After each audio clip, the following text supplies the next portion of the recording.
Hello and welcome. I'm Al Barrows, and this is UFO Disclosure, the podcast that's meant to show an average person's reaction to all the UAP, UFO news from everywhere and anywhere. I'd like to start out this podcast by apologizing to Dan Costello. Okay, so Dan Costello was the diver involved in the King Charles rescue that I covered a couple of podcasts ago. And I guess I inadvertently offended him. He sent me this very nice uh, tweet saying that he's the alleged diver that I tried to describe as, quote, fluff piece due to quality of the newspaper. Goes on to say, I shared my story honestly, my skills and qualifications since those years are quite credible, in the top 2% of academically credible. Thanks for your opinion on my true story regardless. So Dan, I sent you a response with a sincere apology. Did not mean to disregard or make less of your contribution there of saving over 10,000 people. The story is quite remarkable, and it involves Dan Costello's involvement in a secret project that allegedly included Prince Charles. Dan Costello worked as a diver on a secret project called Project Scorpio. Took place in Sandy Point in Newfoundland. And according to the account given by Dan, the Prince of Wales was involved in testing a peculiar helicopter type vessel with UFO like characteristics. The vessels, if you watch my episode on that, I show a picture of the UFO, which seems to have a propeller, yet has a UFO shape. And what sets this aircraft apart from traditional helicopters is that it's powered by magnetic force, not conventional engines. So it's technically, I guess, qualifies as an unidentified flying object or UFO. Dan says in his article that these Sikorsky prototypes, which are these UFO type helicopters, had an electrical risk, and there was a targeted attack that resulted in the death of the original Sikorsky engineers. He also claims that numerous turbines experienced emergency shutdowns while submerged, necessitating special forces divers to enter high voltage risk zones to prevent potential catastrophic events, which is, I believe, when Costello was involved. Anyway, he further contends that King Charles, along with his 845 Squadron aircrew, extracted this prototype Sikorsky after the original engineers drowned. And according to Dan Costello, the uncontrolled events surrounding the craft could have resulted in a mass death of tens of thousands across 3 counties, if not for the intervention of the Royal Navy. So Dan, I apologize. It's hard to decipher what's true and what's not sometimes when it comes to reports of UFOs. And I've also extended an invitation for you to be a guest on the show. Included that in my text. So if you'd like to come on the show and give us more details about the this report, I'd be happy to have you on. Looking forward to that, as a matter of fact. So, Dan, please take me up on that offer. I'd love to have you on as a guest. I'd like to move on, and speak about why dozens of government UFO whistleblowers that have given testimony to Congress, the Pentagon, as well as the Inspector General, haven't been able to have their testimony exposed and aired. There's a excellent article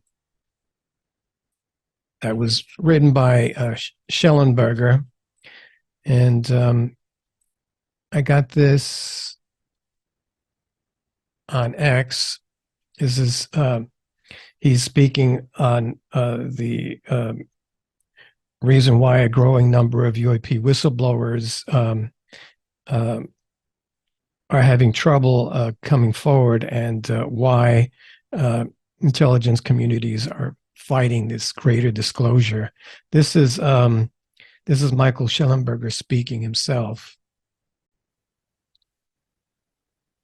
Yeah, there's no audit or evaluation making it sound like they weren't looking into this. Well, of course, we know, I'm 100% sure that they are looking into this. I have very strong evidence that they are looking into this. And Monheim said, yeah, there's no audit or evaluation making it sound like they weren't looking into this. Well, of course. Okay, so he's talking about at least 30 other whistleblowers besides David Grusch that were working for the federal government or were government contractors that have given testimony to the Office of the Intelligence Community Inspector General, or the ICIG, the Defense Department Inspector General, DODIG, or to Congress over the last several months. And yet the Inspector General, Thomas A. Monheim, on September the 15th, seemed to deny in a letter to Congress that his office was investigating these claims. Monheim said, and I quote, that his office has not conducted any audit, inspection, evaluation, or review of alleged UAP programs within the responsibility, authority of the DNI that would enable a fulsome response. But the way that he worded it suggests that he gave himself some wiggle room. In other words, the Inspector General and his office, their official taxonomy includes audits, investigations, inspections, reviews. But it's curious that in his letter, he does not include investigation. So he gave himself some wiggle room there. So he has not conducted any audits, inspections, evaluations, or reviews, but he very cleverly left out investigations.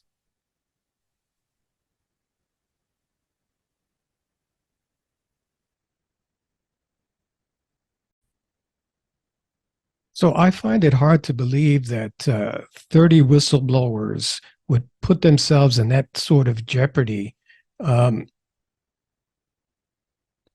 put themselves up to significant legal jeopardy, that is, by willfully lying to the Inspector General, knowingly giving false testimony to the Intelligence Community Inspector General is punishable by up to $10,000, imprisonment for up to 5 years, or both. If found guilty of lying to Congress, Grusch would face up to 5 years of prison. So along with Thomas A. Monheim, as far as blocking any more UAP hearings or testimony from these 30 whistleblowers, there are a couple of other key players that are involved in preventing further testimony coming forward. Um, these are the three here: Lloyd Austin, who happens to be the Secretary of Defense, Michael R. Turner, Republican rep from Ohio, and Mark Warner. He's a Democrat from Virginia, I believe. And all of them seem to be involved with defense contractors. Seems to be a conflict of interest there. Lockheed Martin, L3 Harris Technologies, Sierra Nevada Corp. So it seems to be a conflict of interest there with Lloyd Austin, Michael R. Turner, and Mark Warner, who are involved with these defense contracting companies, and yet somehow don't want the UAP hearings coming forward, which would mean furthering the National Defense Authorization Act. And once that is passed, defense contractors that do have UAP reverse engineered equipment would have to turn that over to Arrow. Could that possibly the reason why these men are trying to stop the testimony? Possibly. So the UAP Disclosure Act was passed by the U.S. Senate, but has yet to be passed by the House of Representatives into the National Defense Authorization Act.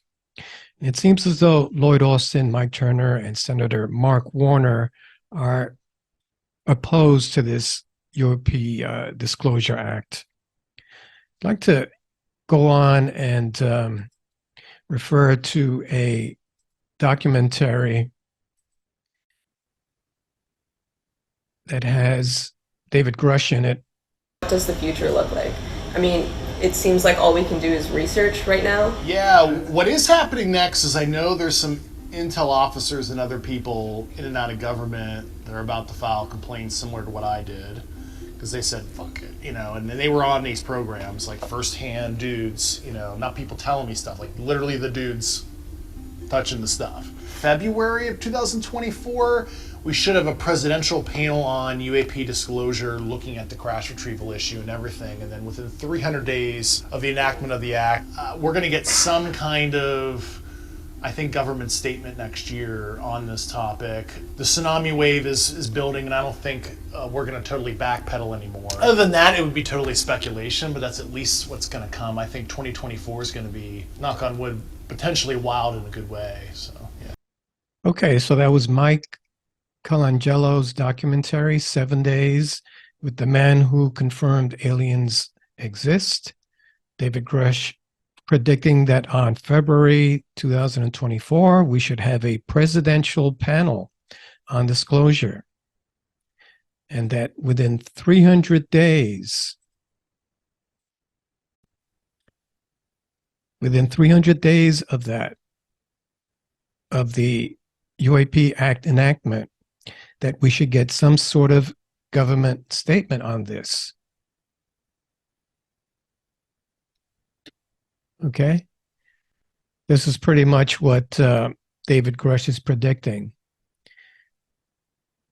A 300-day plan to announce aliens. President has 90 days to choose 9 people for the review board. Number 2, the government hands all UAP records to the review board within 300 days.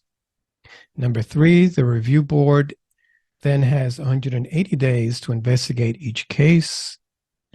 And finally, the review board must publish determination within 14 days after the review is complete. That's the plan. And if that actually comes to fruition, that would be awesome. I'd like to move on and talk about my recent visit to Area 51. I was recently there And I'd like to play a video.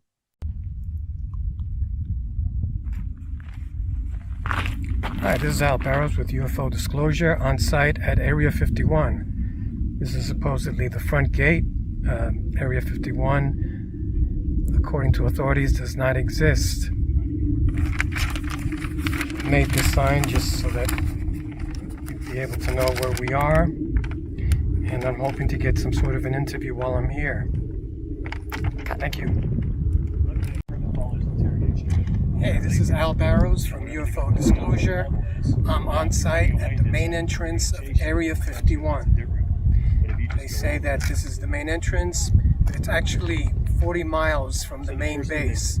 The exit entrance that I was at earlier, which is south of here, is really the main entrance, and that's much closer.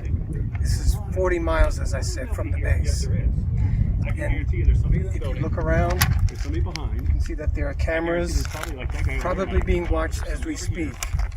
If you turn around, you look at the road. It's a very secluded one-lane road where it's very difficult to get here. As most of you are probably aware, Area 51 has a reputation for having reverse engineered craft, possibly even aliens. Bob Lazar worked at a section of Area 51 called S4. While I was there, I inadvertently stepped over a line and these horns went off. They're very strict about getting near the gate, and some sort of a jet, I think it was an F-18, flew no more than 100 feet over my head while I was there. I'd like to finish off or conclude this podcast by playing a recording of a staff member that was let go from Area 51 and called in the Art Bell show a number of years ago in distress, but he sounds very sincere, and I have no answers as to what the meaning of this is, but it's if what he's saying is true, it's something that we should all look out for. Okay, without further ado, here it is. Well, look, let's begin by finding out whether you're using this line properly or not. Area 51. Yeah, that's right. Were you an employee or are you now? A former employee. Former employee. I was let go on a medical discharge about a week ago, and I've kind of been running across the country. Oh man, I don't know where to start. They're gonna they'll triangulate on this position really soon. So you can't spend a lot of time on the phone. So give us something quick. Okay. Okay. What we're thinking of as aliens, Art, they're extra-dimensional beings that an earlier precursor of the space program made contact with. They are not what they claim to be. They have infiltrated a lot of aspects of the military establishment, particularly the Area 51. The disasters that are coming, the military, I'm sorry, the government knows about them, and there's a lot of safe areas in this world that they could begin moving the population to now, Art. But they're not doing anything. They are not. They want the major population centers wiped out so that the few that are left will be more easily controllable. Discharge.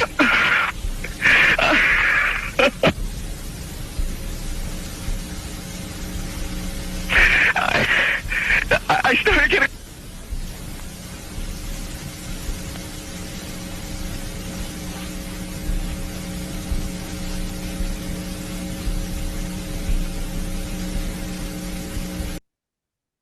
Okay, so that's all there was. I thought that was pretty disturbing.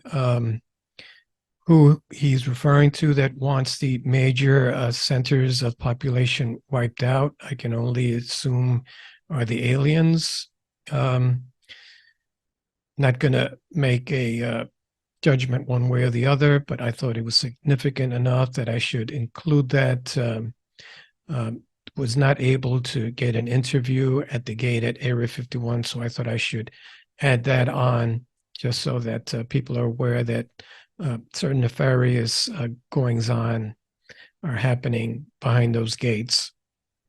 I'm Al Barrows. This is has been UFO Disclosure. Please remember to like, share, and subscribe.